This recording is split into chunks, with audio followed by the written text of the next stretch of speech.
Thank you, Wanjira.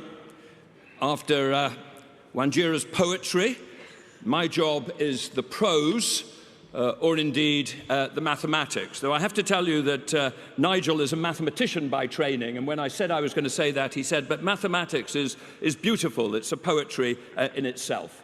Now, the Paris Climate Accord committed the world to limit global warming to well below 2 degrees centigrade and ideally to 1.5 degrees centigrade. And to keep that possibility of 1.5 degrees alive, and indeed to make staying below 2 degrees not just possible, but close to certain, we must not only build a net zero global economy by mid-century, but make big emissions reductions in the 2020s. So ahead of the COP, as Wanjira said, we at the Energy Transition Commission set out in this report 6 actions which could build on the NDCs to achieve the reductions required. And the question after 1 week of COP and many new commitments is how close are we to closing the gap? And I hope at this stage a slide is going to turn up. There it is. One vital priority is cutting methane emissions. They are 380 million tonnes in 2018, coming from fossil fuel production, waste management and food production, primarily meat. And methane, as I'm sure all of you know, is a hugely powerful greenhouse gas, and cutting methane emissions is the fastest acting tool we have to limit global temperature rise. And the good news is that there are many ways to reduce methane emissions at low or negative costs. And we believe that potentially we could cut emissions 40% from 380 million tonnes to 230 by 2030, and very little of that potential is already reflected in NDCs.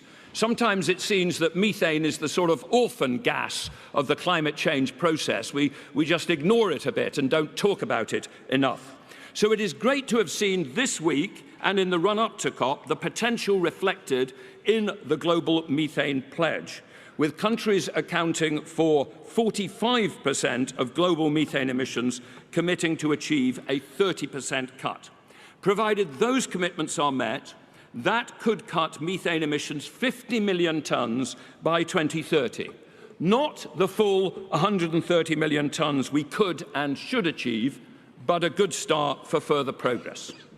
As for CO2, the challenge is to cut emissions from the 43 gigatons which they could reach on a business-as-usual path to something like 21 gigatons by 2030, a reduction of about 22 gigatons. About 3 gigatons of that needed reduction is implied by the new NDC commitments. But our analysis identified 5 other actions that could close the gap. Actions as you go down that cascade of the waterfall from nature-based solutions, actions in the power sector, transport, industry, and energy efficiency. So how do we now stand? Well, the good news, potentially, is a big step forward in relation to nature, with a commitment to end deforestation, which and I do emphasize this if supported by adequate climate finance and clearly implemented and enforced, would itself result in 3.5 gigatons of emissions reductions. That commitment is a huge step forward. Delivering it is a crucial priority.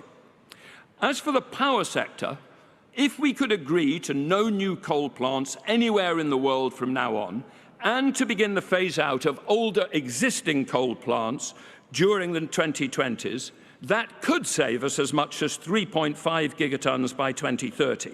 And the global coal to clean power transition statement is a step forward towards that objective, with coal-dependent countries from across the world, from Poland and Ukraine to Vietnam and Indonesia, making important new commitments. But with India and China not among the signatories, and with phase-out commitments focused on the 2030s and 40s, this in itself will only deliver 0.2 gigatons of the 3.5 gigatons potential by 2030. In addition, however, the country, company and financial sector commitments of the Powering Past Coal Alliance and the innovative South Africa finance deal, plus commitments to accelerate renewables investments, which will inevitably displace coal because it's uneconomic, could give us another 1 gigaton. Valuable, vital, but still much more to do. In industry and transport, many of the commitments will come next week, not this. But on road transport, country and auto manufacturer plans and commitments already made within the Race to Zero framework or outside make us pretty confident that road transport electrification is going to go much faster than most NDCs assume, likely delivering at least an additional 1.5 gigatons reductions. Let's add it all up. The NDCs and the sectoral commitments, add them together, and we look like we're on a path to about 9 gigatons out of the 22 gigaton reduction needed, with a potential for further important commitments next week. That's progress. But even with more progress next week on steel, aviation, and shipping, we won't achieve here in Glasgow the full 22 gigatons we need. We won't be able to leave Glasgow saying, job done, mission accomplished.